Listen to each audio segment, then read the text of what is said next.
Hey, everybody, welcome back to another edition of My Darkest Hour. Good to see you all. Thank you guys for all the comments in the last few shows.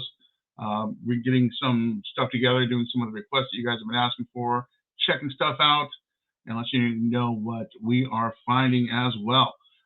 So, tonight on the show, I recently got a chance to do some investigative work, and I met a really cool investigator who I really got along with. We did some investigating, had a good time. The stuff that I've seen him do on the TV shows that he does is done very, very well. A lot of us have these TV shows that we do, and then we're on these other TV shows as guests, and it's just some of it's just chaos, chaos, chaos. But talking with this guest, it seems to be more relaxed and focused. I really like the way his investigative technique goes. So I thought it'd be really important to bring him on the show. So today we're bringing on Daniel Klaes. A lot of you guys might know from his streaming show, The Ghost Finders, and he is also on a few other shows that we're going to talk about. And one huge, huge thing that a lot of you are asking about is the fact that he owns the Hinsdale House, which is very popular right now. It's an amazing location. I haven't been there yet. I'm hoping to get there. If I can get him to invite me, that would be super cool. Since we're having him on the show today, we'll talk a little bit about all that stuff. So let's go ahead and get him right on the show and get this party started. So let's bring him on. Hey. Hey, Daniel, how are you? Doing good. Let me first start off saying that you're invited. So whenever you'd like to make the trip, let me know. Good.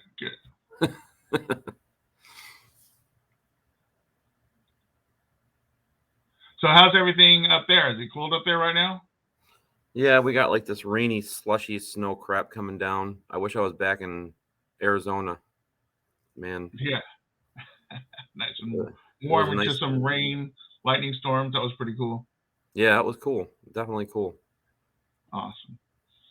So as I was telling people a little bit about your background, I always want to start the show with talking about how people got involved in the paranormal. Everyone has either some kind of different story, but as the listeners are out there, a lot of these stories they can relate to. So if you can kind of take a step back for us and tell us how you got involved in the paranormal. Yeah, it was, definitely it's been a lifelong journey for me growing up in a haunted location. They actually did a show on it on Travel Channel called My Paranormal Nightmare, which me and my sister both got to be on the show, which was cool to be able to work with my family because they experienced the same things I did when I was growing up. And it was a situation where, as a kid, your parents try to protect you. Things were happening in our house that were unexplainable. And like for instance, we went to church on Sunday and we'd go out for breakfast, come home, and there'd be like crayon drawings on the ceilings and crayons sitting on the middle of our living room floor, like things like that. My sister's stuffed animals would always get moved off of her bed and they'd be sitting in the middle of her floor. And I always got blamed for it, of course, because I'm the older brother. But little things like that, nothing like malicious, nothing crazy, just like, like innocent type things, and often, it's like you think, am I crazy? And your parents are always trying to tell you somebody's pulling a prank or something like that. I remember one time they were all off camping. I stayed back with my best friend who lived 2 doors down, and we were going over to my house to get my G.I. Joe guys. They were all in Canada camping. And when I opened the door, we heard sounded like a little boy and a little girl singing Ring Around the Rosie coming from the upstairs of my house. I knew nobody was there, and it was audible. And I wanted to get the heck out of there. And my best friend, he ran up the stairs, and it was like the stuffed animals again were in the middle of the floor, but the bear was moving as we went past my sister's door. So it was like total creep factor. And then I ended up dealing with that for my whole life. And then I moved out of there, and my mom had gotten in contact with me a few years later, and she's like, do you want to buy the house? We're going to be moving. And I was looking, I had just settled down. My wife was pregnant. I'm like, it would be cool. You forget about all the little things that happen, but it would be cool to have the same neighbors, my kid going to the same school that I went to when I grew up, and going back into the old community, and just all the fond memories I had of growing up in the town that I did. So I agreed to buy the house from my parents. And then as my wife started seeing a little girl, like she was visually seeing a little girl on the steps. As my son got a little older, he kept talking about the boy that he was playing with in his bedroom. And my friend had got me to go to Lilydale, which is a psychic community out here. And I, at that point, didn't know if I believed in psychics or not. I do now. But I said, well, set me up with a good one. and I remember her name was Ellen Bourne. And I went into her office. And before I even paid her $1, she said, you have 2 children spirits living in your house, a boy and a girl that died at a young age. And they're attached to something that they own, that they love, that's in the house. I'm like, holy crap, And then she told me a whole bunch of other stuff that made a lot of sense. And I was like, man, this is crazy. So it kind of gave solidification to what my wife was seeing, what my son was seeing, and all the stuff that I dealt with as I was growing up. And I, for the life of me, couldn't figure out what it was that they were attached to. Like I scoured the house high and low, trying to find something that was maybe original to that place. And then one day I was in the upstairs, like a 2.5 floors. And those like little squares in the ceiling that go up to an attic or a crawl space. Oh yeah. I had never been in that. And I was like, I probably need to go up there. So I went and got a ladder, because that was the only way to get up there. Wasn't no other way. Popped that thing open, and it was like opening a can of tennis balls. It's like, like the air like hadn't been touched in all those years. Yeah. And I got up in there, tiptoed on the floor, on the beams, so I didn't fall through the ceiling. That's all we needed. And there were some boards over on the back wall, and it was basically just empty up there. And I tiptoed over to the boards, and when I turned them around, they were paintings of a little boy and a little girl playing with the dog, and just they were paintings. I'm like, oh my God, I felt like just the heaviness of all the time looking for this items that they were connected to, and here's these paintings of them. And it's after that, I'm like, we found the items. I felt like I was having a conversation with them. I said, you can go to the light, everything's going to be fine. And it felt like just a weight lifted off my shoulders. It wasn't, I don't know. I felt like it was like my first Scooby-Doo episode of my life, and from that point on, I was just interested in the history, because I did a lot of research. I mean, I got the deed and started researching my house. I ended up finding out that the little boy and the little girl died of cystic fibrosis. There was a death in the Tonawanda News, and went to the library, and I was looking on that microfiche of the old newspapers and found their death listings. They actually died within 3 months of each other. It was pretty sad.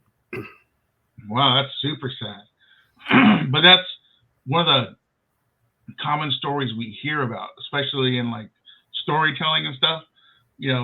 Haunted house, we got to find the clue. What's causing the haunting? You find out that there's 2 kids associated with your house with an object there, So we're looking for the haunted object now, And that's great that it was actually just spirits of a couple of kids, because, yeah, it could be something else pretending, and that's always the worst. So started myself light, I guess, with my career. But that's great, and then you found the object, you went hunting in the attic for it. You let them know it was going to be okay. You're helping them with their journey. Right. So that's awesome. That's a great story. I still feel like they're with us, but I feel like they're gone. Like they come when they want to come now. It's like they're free. Yeah. I've since moved, but I brought the paintings with me because I feel like they're part of my family at this point. Like they've been with me for my whole life. So I have the paintings in my new house. I've talked to the people that moved into my old house, and they've asked me if it was haunted.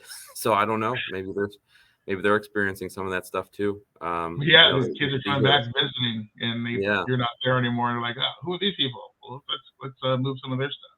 Yeah. So very cool, very cool.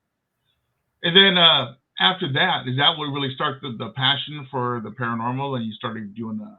I started doing all the typical. You're going to Gettysburg, going to Salem, going to all the cool hot spots of paranormal, and just started learning from people. Just started picking up on what people were saying, and then started doing my own thing. You know, it all starts somewhere.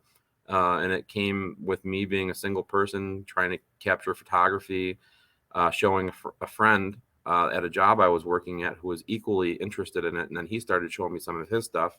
And then we formed a group, and we've been together for over 10 years, you know, doing the group, and started documenting what we were doing and putting it on YouTube. And that spawned off to other television shows that I've done, and getting to a point where we were going to investigate the Hinsdale House.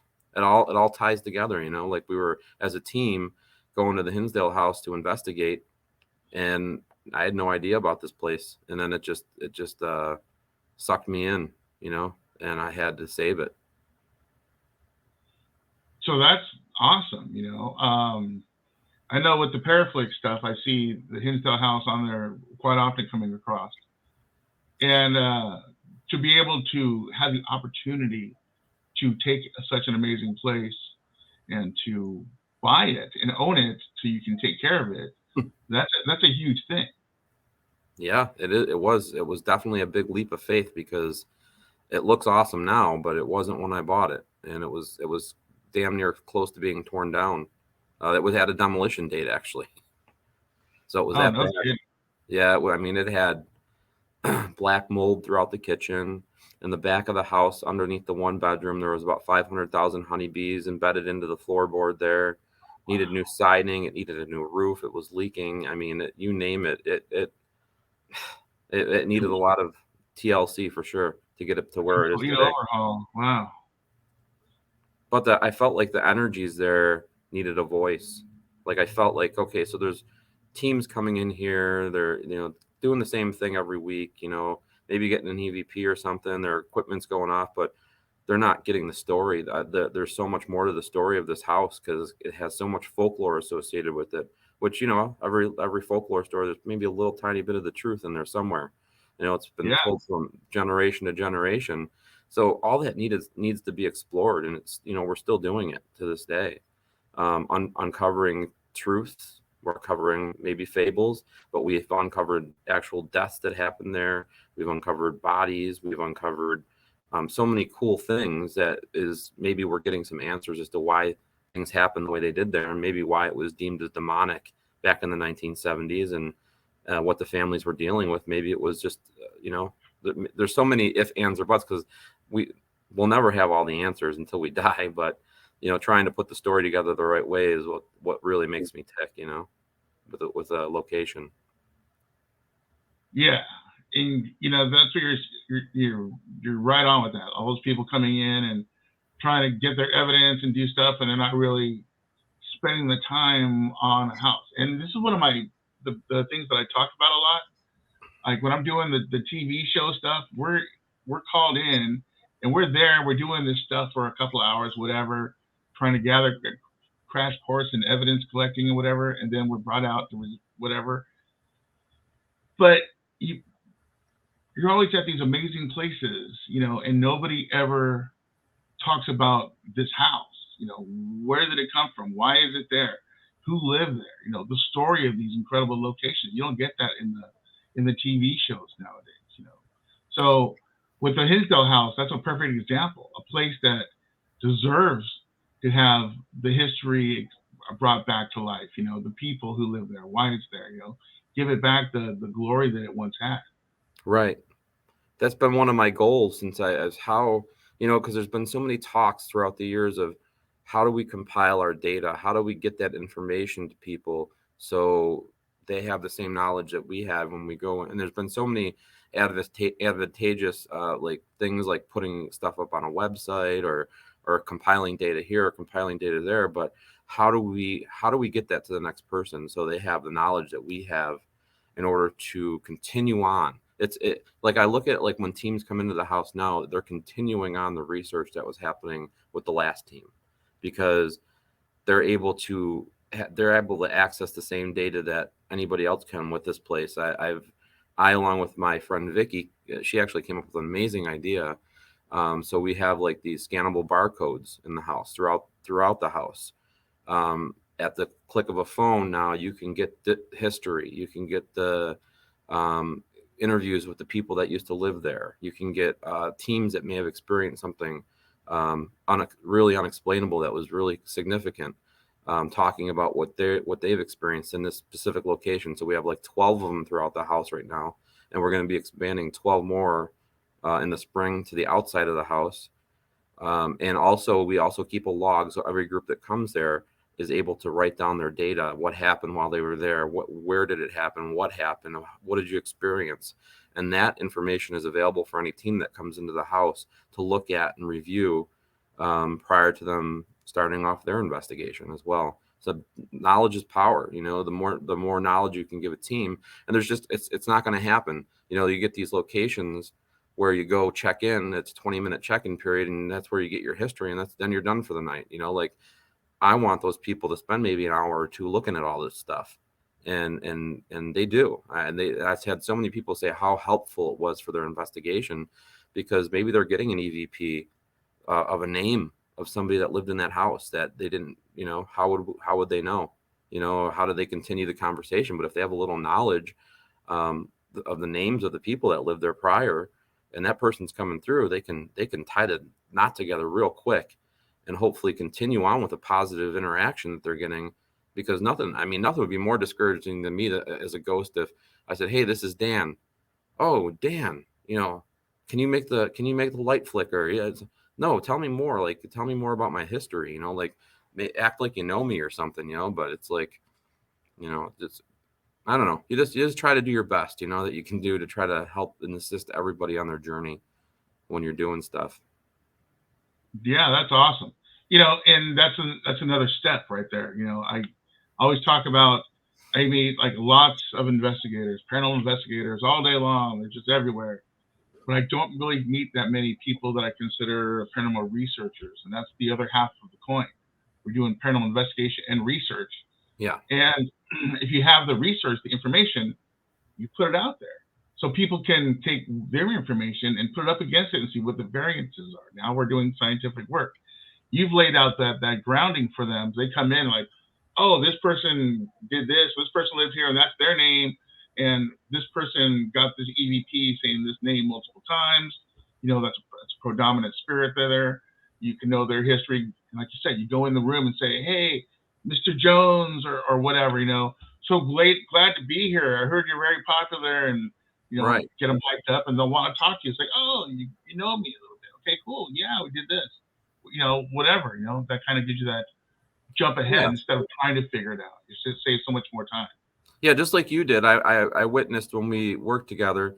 You introduce yourself to the spirits. You know, not just like come in like you own the place. You introduce yourself to the spirits, and maybe there's that little get to know you period before you start asking more questions. You know, if they feel more comfortable with you, you're more prone to get better evidence. So, yeah, I mean, it's important, I think. It is important, you know, and I do that because I'm not the person who owns that place. This is the spirit's place, you know. So I'm the guest. And if I'm showing up and I want to have a good time, I'm like, hey, what's going on over here? Hey, lady. In the kitchen, I talk about, and this is funny. I talk like in Vulture City, I'll go in that kitchen and I'll talk about food and stuff. And I always say, oh, I can smell the sweet bread, blah, blah, blah. And then sometimes during the night, we'll start getting phantom smells of like somebody cooking like bread rolls or something. It smells incredible in there.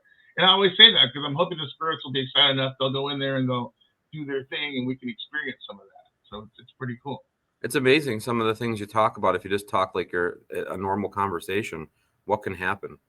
You know, like if you find out the history on somebody, their background, like one of the gentlemen that passed away that lived at the Hinsdale House, he was a big jokester, loved the Beatles. You know, you find out information about like things that could maybe trigger a response. You know, and going in and playing Metallica for a guy that likes the Beatles, you're probably not going to get much.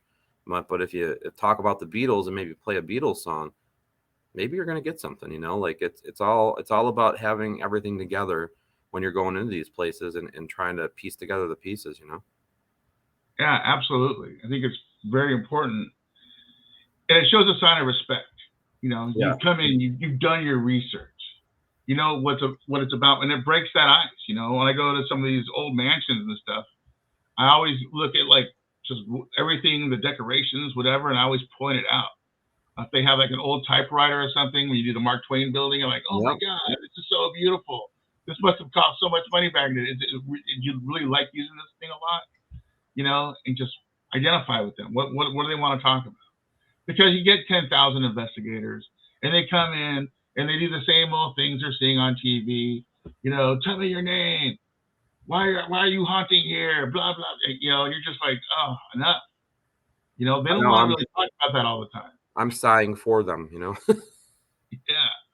It's like not another one of these guys. But you come in, when I'm doing my classes at the university, I talk about that. So you mix it up. You know, think about what you like and see if they like that. You know, that combination. I always say, hey, what's your favorite ice cream? You know, because that's something different, and people all like ice cream if they had ice cream in those times. You Right. know, or whatever. You know, and that's why I always say when I'm going through there, I'm identifying their stuff and trying to point out chandeliers, these big, beautiful chandeliers. Talk about that, and sometimes the lady of the house will pop up on an EVP and tell you about their awesome crystal chandelier. You know, you Yeah. never know. Yeah. You don't know what's gonna trigger it unless you take the time to to get to know people or the energies that are there. Exactly, very very important. So when you're at the Hinsdale House, um, how how did you go about kind of making yourself at home there? Did you go through and talk to the spirits already and let them know that you're gonna try to take care of them and stuff? Well, I mean, from the beginning, when I went there with my team, it was all I really knew. Like I knew nothing about the house when I first went there. My teammate said, I'm gonna brief you guys on the location when you get here. And I was pissed because honestly, like I went into a location blind. He when we got there, it was in the middle of the winter. It was like December. No heat. There was flies buzzing around in subarctic temperatures, which freaked me out. Sat me in the living room, which is the only room that had power and a heater in it, and put his computer out and had me watch the episode of A Haunting. It's called The Dark Forest, which was based on the story of this house. And I'm watching this, and I'm like, I look at him, I go, is this the house? Is this the house I'm in right now? They're talking about poltergeist activity and a family being tormented and a demonic entity that they tried to exorcise that never worked. And he's like, yeah, cool. I'm like, I was not happy because you gotta mentally prepare yourself for something like that. Just don't go in blind. And after I took my breath and got calm and grounded and went back in the location, because I walked out, I was like, you got to be kidding me right now.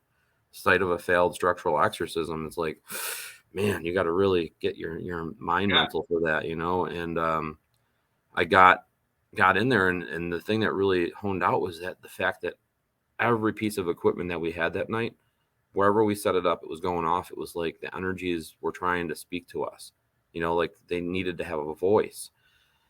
And it continued. Like every time I went back there, I got more and more infatuated with it. Not like Gollum with the ring, but I mean, I was generally interested in the location because it had so many stories to it.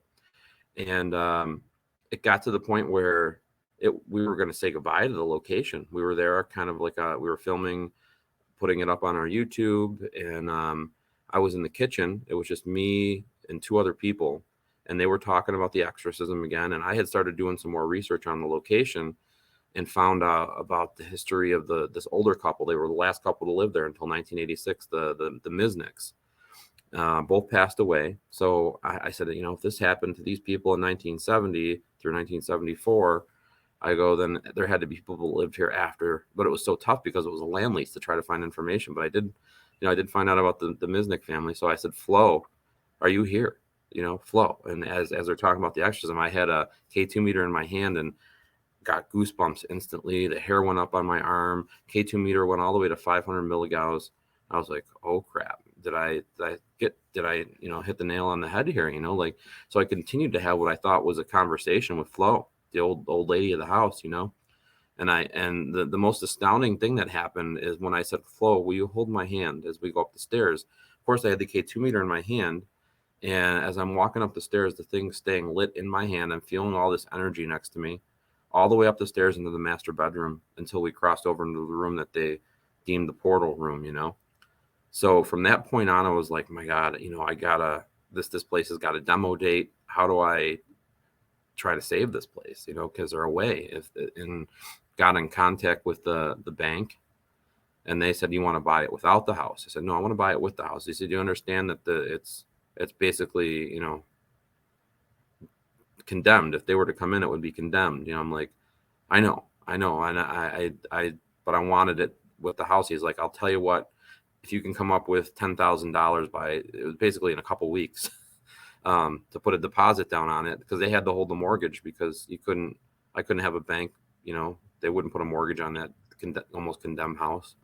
Yeah, exactly. Worked out the deal with them, and you know, I had just bought a new house, personally with my family. You know, this is when we moved into the new house, and I had to convince my wife. I'm like, honey, I got this income property down in the southern tier. Well, tell me about it. Well, it's got a bee problem, about 500,000 honeybees. It needs a new roof, needs new siding. There's black mold all throughout the house. Needs some upkeep on the outside. You know, like all the pros of trying to like sell this to my wife. But then I told her about the experiences I had there, how passionate I felt about trying to save the house and the energies that were in there and trying to get their stories. And she allowed me to basically drain our bank account to get that place. And I remember driving up there, looking at the, you know, with the cash, with the cashier's check, stopping in front of the house. The grass was 4 foot tall, doors were wide open, people broke into it. And I said, what the hell am I doing? You know, and then something just told me, keep going, just do it. And I did. And it's been, you know, it's been a story since then. You know, all the support that I've had from the paranormal community, people in the surrounding areas, the television shows coming there. You know, I mean, it's been so, it's allowed us to reinvent the location, fix it up, and become a place that's very cohesive to research. And that's all we use it for. Nobody lives there. It's just a research center for paranormal people. So it's been quite the story, you know, and it continues to be, for sure. That's an amazing story, and I'm glad you were able to do that. I could have been out on the I could have been out on the street, you know. Yeah. I had no idea how we were going to fix that roof before the winter, you know, like, and everybody came together. It was going to cost like $12,000 at the time. And because of local people and paranormal people that were into roofing, we ended up doing it for like $4,000 to get the roof fixed. Wow, that's Complete tear off awesome. too. Yeah. You wrote a book about the Hinsdale House, didn't you? Yeah. I have a book out. It's called Hinsdale House: An American Haunting. It tells kind of the story up to the time I wrote the book, of the history, things that had happened there, and it's pretty interesting. I have another book on the way too, that almost finished with. That's going to kind of give an update as to, since that book was written, all the new stuff that we've uncovered, and a lot of the history. We're putting a lot of the information from the teams that have stayed there that's really compelling. So it's gonna be a good one. That's awesome. You know, and just keeping the story alive, telling your story, your experience, having people come in and help you, community coming together. I mean, that's awesome, just to save this house, because it still has life in it, so to speak. Everyone just thinks, oh, there goes, they're dead. It's like, no, they're not really dead in the sense that you're thinking. They're still alive. The history's there. They're coming and going. They're home away from home, and you're helping save that. They must totally respect you for that. I think they do, and I think it was also, you know, there's a lot that happens on the land as well, and I think that it was all about gaining respect of the natives that were there, because we found relics that were buried. So it's definitely, I mean, it's all Native American land if you ask me, but there was definitely, you know, some things that we found there that gave truth to that they were there. The sightings of a Native American man and woman out by the pond. So we paid homage to them. Every group that comes there, I asked them to go up behind the house, up the hill, and there's this tree up there, and it's become quite the spectacle where people can give donations, and teams know to bring things too. So I mean, you've got feathers dangling from all the branches. You've got like little gifts, bracelets, beadwork, you name it, it's cool. And I think that they really acknowledge the fact that we're there in peace and want our worlds to combine in this effort to try to uh, heal the land too, and heal all the wrongs that may have happened there. There's so much with a war and everything being fought and the natives being killed, and it happened right there in Hinsdale. The whole town of Hinsdale was burned down at one point. So, wow, that's sad, but it also adds to the history of this place. And like you said, people know to layers. bring things and place them there, which is awesome, showing that like a memorial or an honor. We're honoring your memory. It's not even about what you bring; it's your intentions. And I learned a lot too. There was a shaman that come up there and did a blessing every year before he passed away. And I remember we were going out for dinner before, and he got a hamburger, and he saved a half of a hamburger. And I said, "Are you going to eat that later in the hotel?" He goes, "No, this is my offering for the night." I go, "Oh." I go, "A hamburger?" He goes, it's not about what it is. It's about your intentions." And he used that as the offering for what he did before he did his drum circle with the group that we're having come up to the house. And I thought that was cool. Just the thought process behind that really makes you think, like you don't have to give a lot. It's just all about your intentions of what your business is doing when you go up to the location. Yeah, because you're giving a gift, and that's awesome. Because you're getting a gift at the same time. You get to be in the presence and experience this wonderful location. So, right. I think that's another great icebreaker. Once again, we're communicating with the spirit, showing respect right off the top.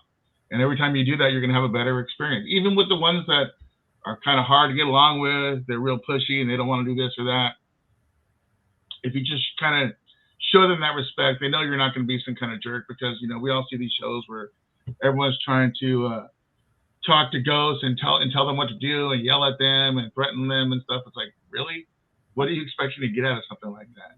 Right. If I was a ghost, I would just go through the back door patio and sit in the backyard until you leave, because I don't want to hang out with you. So, So true. Yeah, be the cool guy, be the interesting guy. Go in there and have fun. It's the most important part. So awesome. Do you want to talk about any of the show stuff? I know you're doing a lot. I've been seeing your stuff on the Roku TV channel, and that's always cool. Yeah, it's weird how your journey, what happens when you're doing things that are, I want to say, when you have a passion for something and you're following your passion, how things can work out even if you don't think they're going to work out. Like everything led up to me buying the Hinsdale house, right? And a couple months after buying it, I get a letter in the mail about a group wanting to come into the place, and I was like, these people seem to know a little bit more about it. I was very intrigued because they did their research and they knew more about it than I did. So I was going to let them come there and do their show and film. I didn't know what show it was yet, or if even if it was a television show, just that it could have been a YouTube show for all I know. And then when I got a contract in the mail, and it was from Groff Entertainment, and I was like, whoa, that's one of the big guys, So when Nick came there with Katrina to film Paranormal Lockdown is when a lot of things changed for the location, putting it back out in the spotlight, and just becoming friends with him. He's helped me a lot, to the point now where I'm the production manager for his new show, Deathwalker.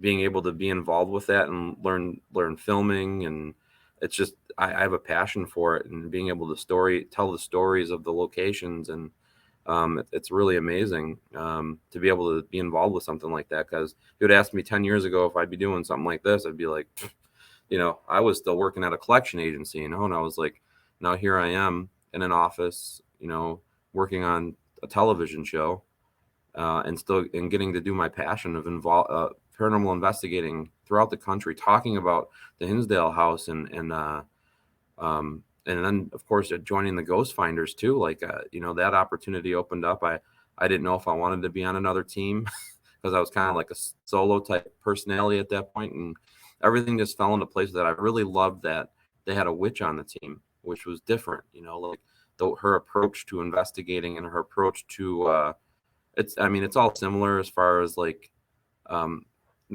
your mentality goes, but just how they offer to the land and to the peace and the rituals that they did. I thought it was so cool, and I just got really mentally involved with them as a group, and now I'm the host of the show, and it's the longest running independent ghost hunting show out there. It's been like 12 seasons they've been going, and we're just started filming for our 13th, or no, 11 seasons. We just started filming for the 12th season last weekend in Indiana.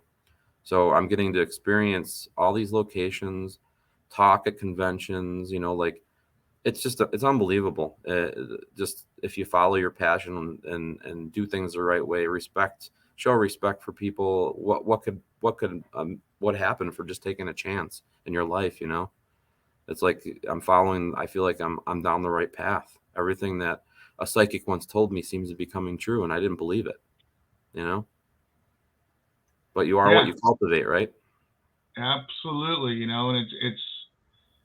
it's a weird thing stepping away from the things that you used to, like you're saying, you're stuck at a desk job doing everything, and your passion was on the side. But when you let go of that and you embrace your passion, you don't expect it to really change, but it does. It opens up a whole new world, and that becomes your everyday thing. I had the same conversation with Johnny Zaffis. He was talking about uh, his work came to an end. They were laying people off, and he was at a crossroads. Like, well, what am I going to do now? And him and his wife were talking about it, and they just thought, hey, let's just jump in and see what happens. He started putting himself out there, started writing the books. He got the TV show. I mean, so many of his books are based on movies now. I mean, it's just you embrace that passion, and I think it all comes true for you. Right. I feel wholeheartedly about it. Like it's unbelievable. If I look at where my life is right now, I met you. I mean, and there was a reason. Like, I mean, Yeah, what are the chances? And it's all about like the connections you meet with people down the road. If I didn't meet Jay and Marie in Salem that one time, like we would have never met. And it's all about like just being positive and embracing what you're doing and enjoying it. And if people can see that in you, they want more of it. So I don't know. It's just difficult to swallow sometimes, because I don't really look at myself any different than anybody else out there. So I always try to give positive advice to people.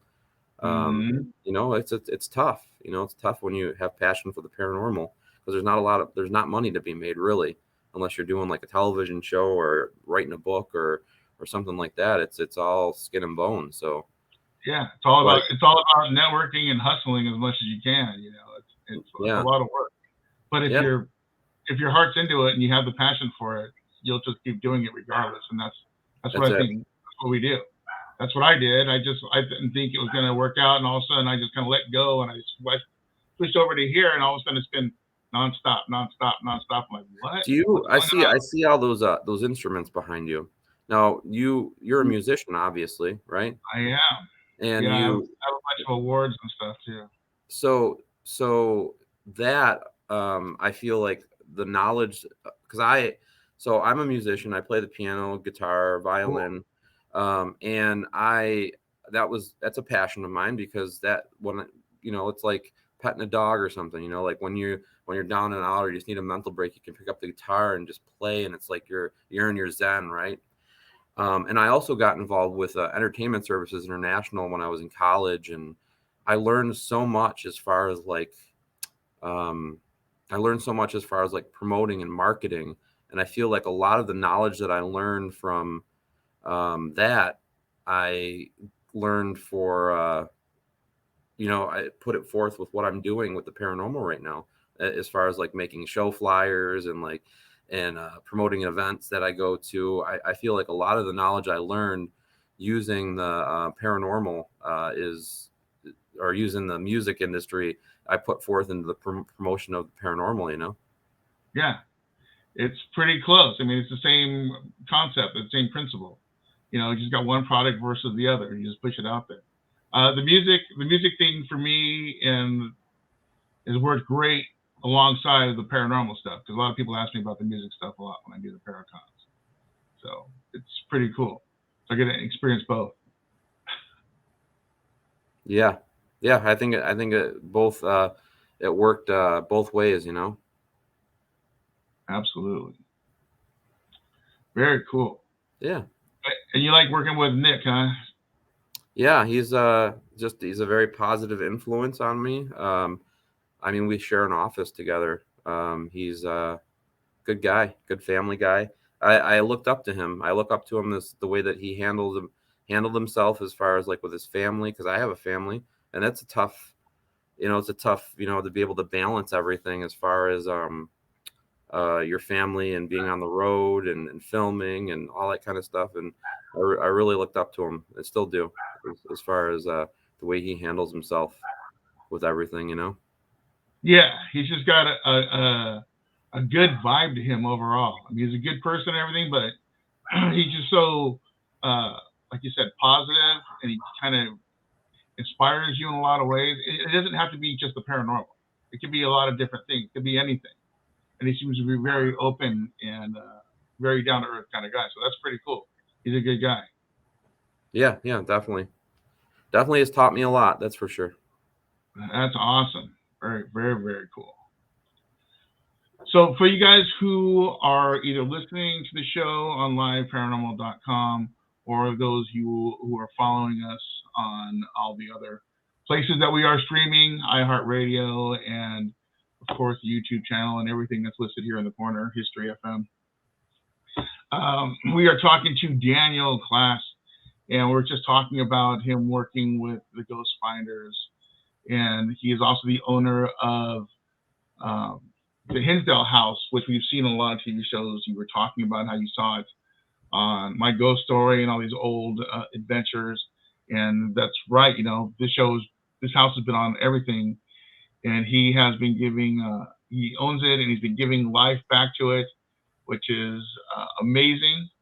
Very, very cool. You're doing that. I think that's important for a lot of people. When I'm trying to do these paracons, I'm trying to raise money for the place. It's not about me or me trying to make money, because I don't. I put more into what I get out of this stuff. But it's important for me to find a historical place like that. We've got great spirits in there, and they deserve to have their stories told. So I think that's super awesome. And you guys can find out more if you go to danielklaes.com. That's Daniel, KLAES.com. Find out about the shows. You find out about the house. You can set up an appointment to do some investigative work there. He's made it really easy for you guys. Been giving you the history and some of the history of the other investigators who have investigated there. You can check out that stuff as well. So what's coming up for you next? What's the future hold for Daniel?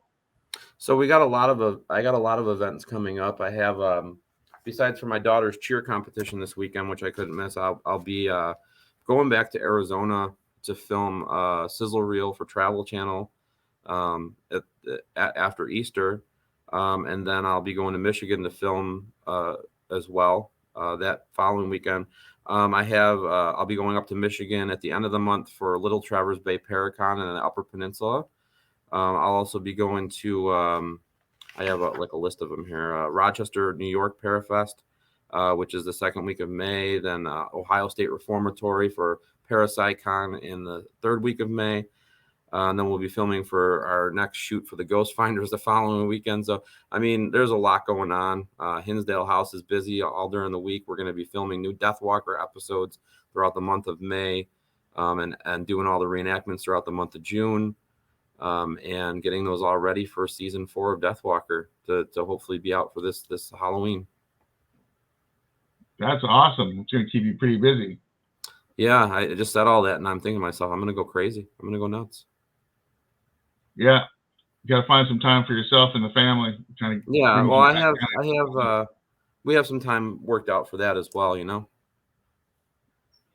Trips to Disneyland and stuff. Yeah, we just took one right before Arizona, actually. So. Oh, you did? You go to the Haunted Mansion? Yeah. Oh, yeah. That was my daughter's favorite. We got the. This is the little memento that I got from there. with the Haunted Mansion, but this is the Hollywood Tower Hotel, the Terror Hotel or whatever. Oh yeah, cool.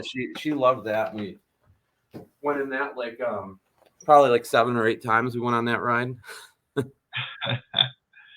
awesome. And the Haunted Mansion is cool too. This is actually haunted.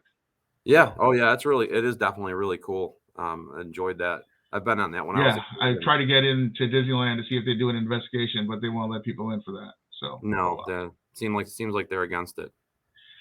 Yeah, well, you're not allowed to die in Disneyland either. If you're gonna die, they'll actually take you off the property, so you can die off the property. Really? Yes, they're trying to protect the reputation that much. They don't want to have to say, "Oh, someone died here" or "someone died there," But people have died there, but they try to keep it to a minimal, so they'll take the ambulance or whatever, and they'll take you to off property right away, trying to get you to a hospital, like to Valencia Hospital. So I get it. People don't want to tarnish their reputation. It's all about the money. I get it. Yeah. That's basically what it is, Yeah. So we got some time left. I want to see, since you've been doing the paranormal quite a while now, can you tell us one of your most intense experiences doing an investigation? Yeah, I mean, well, there's a couple. I was in Davenport, Iowa, at this amazing old mansion that overlooked the water, and it's used for we don't usually say the name of it because it's used for like a wedding venue, but I was actually being able to sleep in the place, and the spirits there were very active with the event that we had the night before, and then I had like the amazing room, just really cool, like the old wooden shutters and stuff like that, and I had a pretty good night's sleep. It seemed like they just allowed. I had a camera on myself. I filmed myself while I was sleeping, but then at around 6:30 in the morning, I got awoken to the shutters being flung open, like a maid came in the room or something, and flung the shutters open, and the light was coming in. I was like, I got out of my bed and I was like, what those were like flung open. They were like boom. It was pretty crazy. Another one was at the Hinsdale House that really stands out to me because it was just me and my friend Kaylee. She's a skeptic. She had never been there before, and she's like, we spend the night, and it was an off night. It was like during the week. I'm like, all right, so we had ordered a pizza, and we were just sitting in the kitchen, and it was quiet. It was, and no matter what, I tried to like get them to come out and speak. It was like nothing was happening. I'm like, great, they're usually like as active as can be. And finally I have my friend here, and nothing's happening, So it was like about 3 in the morning, and we went she's like, let's get some shut eye, because she had to get up at like 6:37, and I was on the one couch and she was on the other, and the only light that was on in the room was a night light on the wall, and I'm turned over on the couch. Now this couch has had many occurrences of paranormal things happening, from arms going underneath blankets to blankets levitating, stuff like that. And I'm not one to say that I get touched. Like all the years I've been doing this, very rarely do I ever feel anything like something's trying to like grab me or something. And I'm laying on the couch, and I felt something just brush the back of my neck, like real lightly, like a feather. And I turned around, and there was a black shadow, like right in the living room, like, and you could see it. It was going in front of the light, and it was blocking the light. So I'm like, I'm like, Kaylee, I'm kicking over on the other chair. I'm like, Kaylee, and she turned around and she's like, oh my God, do you see that? And because it kept going back and forth. I'm like, yes. She goes, I go, this is what you wanted, and here you go, and she jumped over onto the couch with me, and it continued to like walk back and forth, and then dissipated right into the one room, the other room that's off the living room.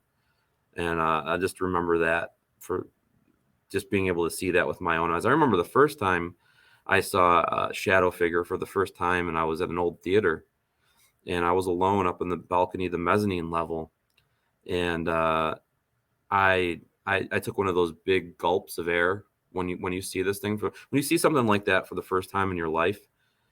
You kind of put life into perspective, like, is this real? What's going on right now? Why is this thing able to, so we had a laser grid up. So what was really making me think is that the laser light was not penetrating through this, which means it would be a solid, right? Yeah. But no, because it walked into the wall. It glided into the wall of the projection room. And I don't know. So I freaked out, got up after it went into the projection room, ran out into the street. Probably took me a good hour and a half to get it, to get it together. And my buddy had gone in there with his camera and plastered pictures up there in the balcony and captured a picture of what I saw on his camera. And it just like that was like towards the beginning of when I started doing stuff. So, and I was freaked out at that point, Nah, but then it made me want more. that's pretty So, amazing just to be able to capture it just walking right through a wall. A lot of people don't get to experience something like that. yeah. And it's like you see something like that, it's like life altering in a way. And it freaked me out so bad, but then I see myself like wanting more, you just want more. Once something like that happens again, you want it again. You want to be able to experience it again. And it doesn't happen. It doesn't happen all the time, and it's only happened a few times in my whole career where I've actually been able to visually see something with my own eyes without the help of like a camera or something, Yeah, that's exciting. The first time I saw a shadow person in real life, I wouldn't say it freaked me out, but I saw the shadow just get up out of the corner and start moving across the end of the hallway. And it confused me for a second. My brain had to process like, okay, shadow, no light behind us. I mean, what? Where is this guy going? And that was my thought. I was like, okay, shadow person just kind of got up and walked out of the way of the hall into another room, saw us coming and probably didn't want to hang out with us because probably thought we were lame. But just the fact that a shadow, big shadow too, just gets up and starts heading that way, and you're just like, huh? What's going on? It's just kind of throws you for a minute, and it's exciting. You're just like, holy crap, let's go find that guy. Let's get more of that. Yeah, now you run towards him, right? Yeah, I'm just like, dude, where'd you go? Hey, come out here, talk to us, hang out, let's party. It is pretty interesting, and I think that goes with a lot of people who experience things like that in the paranormal. You go out there looking for it, you got to be somewhat ready for it when it does happen. But how ready can you really be? And all of a sudden, you're like, this thing starts moving over here, or the shadow's getting up and moving. Yeah, I don't care who you are or how ready you are. When something like that happens, you freak out a little bit of bone chilliness in your spine happens, Yeah, because we think we're ready, but we're only about 75, if even that, ready. It's the unknown. We don't know what to expect. Anything could happen at given times. I mean, I've been beat up pretty good before out of nowhere and nothing. So it's like, really? I've been punched in the face, and bitten. It's like, what the hell's going on with that? I didn't do anything to you, but whatever. You just got to be prepared for scratches and whatever might happen. Do you think though sometimes the energies don't know how to contain their energy? That maybe they're not trying to do that to you? Maybe that's a situation where they just don't know their own, they're without their battery, so they can't control what happens when they're trying to maybe shake your hand or put their hand on your shoulder or something and it comes across as a scratch. I mean, there's a lot of different theories and stuff. There are things like that, but for those two instances with the bite and the punch, yeah, I egged that on, so I deserved what I got, and I learned a big lesson out of that. Yeah. It was the spirits of these bikers that were terrifying this little old lady, and we were there trying to help out. I was in the room alone, so I'm sitting on the bed, and I just started talking smack. Hey, you guys think you're all tough because you're beating up on this old lady? You think you guys are a bunch of tough bikers? What about me? I'm a big biker too. What can you do to me? And I didn't feel the punch. Well, there you go. Whatever happened because I got up and went outside, and our cameraman was like, dude, what happened to your face? I'm like, what? He's like, your whole face is swollen. Go in the mirror. And I looked, and it was all like white and red, like I just got sucked in the face. Damn. Yeah. So it's like, okay. Even though, you don't feel it physically, the energy that's coming at you like that, the aggression, like the guy in the subway during Ghost, and he's like, you got to take that energy and explode it out. That energy force hit my face, and my body reacted to it just as if I got punched. So that's amazing. You know, they can do that to you, but just don't go asking for it. I learned not to do that anymore because you'll get what you're asking for. Absolutely. Yeah. I would never ask upon that on myself. No, I just felt bad for this little old lady. They were choking her and stuff, and I thought, you know, I might deflect then if that was happening for sure. Yeah, so I wasn't thinking about the outcome of talking smack to a bunch of ghost bikers, you know, because you say that to any biker, they're going to hit you. I mean, right. Don't ask for it. You know, that's interesting. For all the places that you desire to want to investigate, what would be your number one favorite place to possibly investigate? I always say, like, I'd like to explore Europe more, maybe like do the catacombs, have the catacombs alone in Paris to myself or something like that, or maybe even a pyramid, you know, something ancient. I'd love to be able to, I'd love to be able to do something like that, which it's not out of the realm. So I mean, yeah, it's hard to get visas for that stuff. They don't want people going in there messing around and adding to that kind of history for some. It doesn't. If I was going in for a history tour or doing something history wise, doesn't mean I might not have a recorder and a K2 meter in my two pockets, right? I do it all the time. Do it all the time. So that's awesome. You got to be prepared. You never know. Exactly. They go with me wherever I go. So. Yeah. Cool. Well, awesome. We're going to have to wrap here. We're coming to the end of the show. Daniel, thank you so much for coming on the show and spending some time with us.